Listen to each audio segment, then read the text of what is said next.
पाठीचा त्रास होत असल्याने मनात भरपूर प्रश्न येत आहेत. ह्यालाच स्लिप डिस्क म्हणतात का? मला एम-आर-आय लागेल, ऑपरेशन करावे लागेल की काय? तर आज मी तुमच्यासाठी घेऊन आलेलो आहे पाठीच्या दुखण्यावरची 10 सर्वसामान्य प्रश्न आणि त्यांची सोपी उत्तरं. ही प्रश्न दररोज माझी रुग्ण मला ओपीडीमध्ये विचारतात. आणि शेवटी देणार आहे एक खास बोनस टिप, जी पाठदुखी टाळण्यासाठी प्रत्येकाने पाळायला हवी.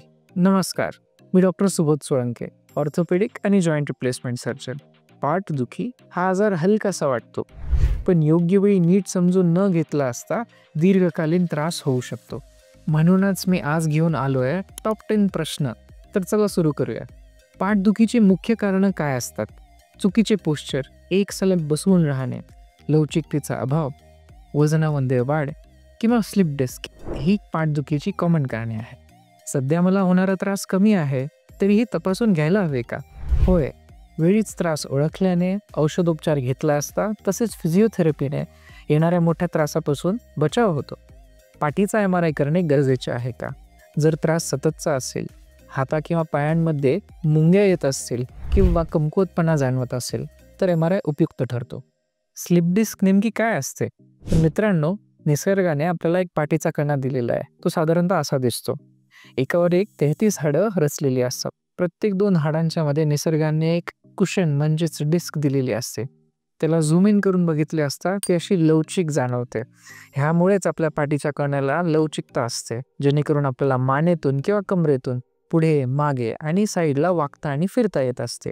ह्या कण्यामधील एका छोट्याशा पोकळीमधून नसांचा गुच्छा मेंदूपासून चक्क खालपर्यंत जातो. तसेच प्रत्येक थराला एक एक फांदी बाहेर पडते, उजव्या आणि डाव्या साईडने. कधी कधी कमरेच्या किंवा मानेच्या एका विशिष्ट भागामध्ये अतिशय जास्त लोड आल्यानंतर मानेमधली किंवा कमरेमधली एखादी गादी फाटते. फाटून ती मागे सरकते. सरकली असता नसेवर जबर दाब पडतो, तेव्हा आपल्याला पाठीमध्ये किंवा मानेमध्ये तसेच हाता किंवा पायामध्ये त्रास जाणवू शकतो.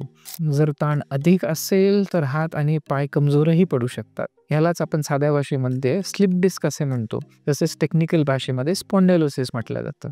मान किंवा कंबरदुखीमध्ये सर्जरी कधी करावी लागते? तर 80 ते 90% लोकांना सर्जरी लागत नाही. जर नसांवर दाब अधिकच असेल किंवा हातापायांमध्ये कमजोरी निर्माण झालेली असेल, औषधोपचार, फिजिओथेरपी, लाईफस्टाईल मॉडिफिकेशन्स करूनही आराम मिळत नसेल, तर आपल्याला सर्जरीकडे वळावं लागतं.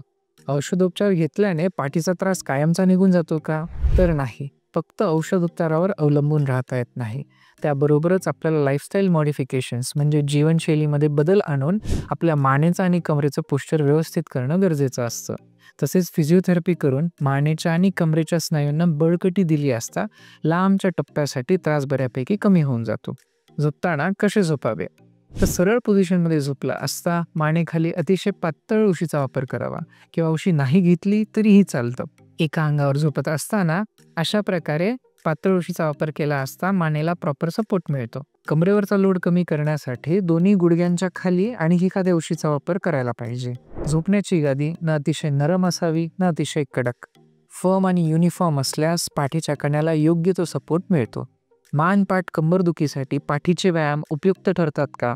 तर मित्रांनो, स्पॉन्डायलोसिसचा त्रास अतिशय जास्त असताना सुरुवातीच्या काही दिवसांसाठी व्यायाम टाळावेत. त्रासात असताना व्यायाम केला असता त्रास अधिक तीव्र होण्याची शक्यता जास्त असते.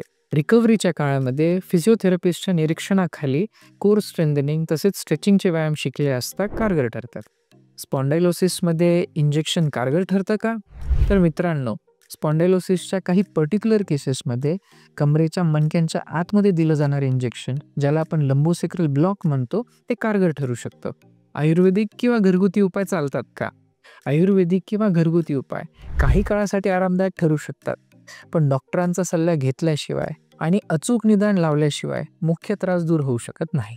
तर आता वळूया बोनस टिपकडे. कामाच्या ठिकाणी लिहिण्यासाठी, वाचण्यासाठी, तसाच फोनचा वापर करण्यासाठी किंवा सिस्टम ऑपरेट करण्यासाठी सतत मान खाली घालून बसल्या असता मानेचा त्रास कमालीचा येतो. तर कामाच्या ठिकाणी आपलं वर्क स्टेशन डोळ्याच्या लेवलला बनवून ठेवलं असता मानदुखीचा त्रास येत नाही. तसेच मोबाईलचा वापर करत असताना मान चक्क खाली न घालता डोळ्याच्या लेवलला मोबाईल पकडून वापर केला गेला पाहिजे. पाठदुखीवर उपाय आहेत, पण योग्य माहिती मिळणं आणि योग्य निर्णय घेणं गरजेचे आहे. तुमच्याकडे मानदुखी किंवा पाठदुखीवर असेच काही प्रश्न असतील तर कॉमेंट्समध्ये विचारायला विसरू नका. तर पुढील व्हिडिओमध्ये आपण जाणून घेणार आहोत स्लिप डिस्कबद्दल डिटेलमध्ये, त्यांचे कारणं काय, होतं काय आणि उपचार काय. तर ह्या व्हिडिओला लाईक करा, चॅनलला सबस्क्राईब करा. तोपर्यंत स्वतःची काळजी घ्या. भेटूया पुन्हा.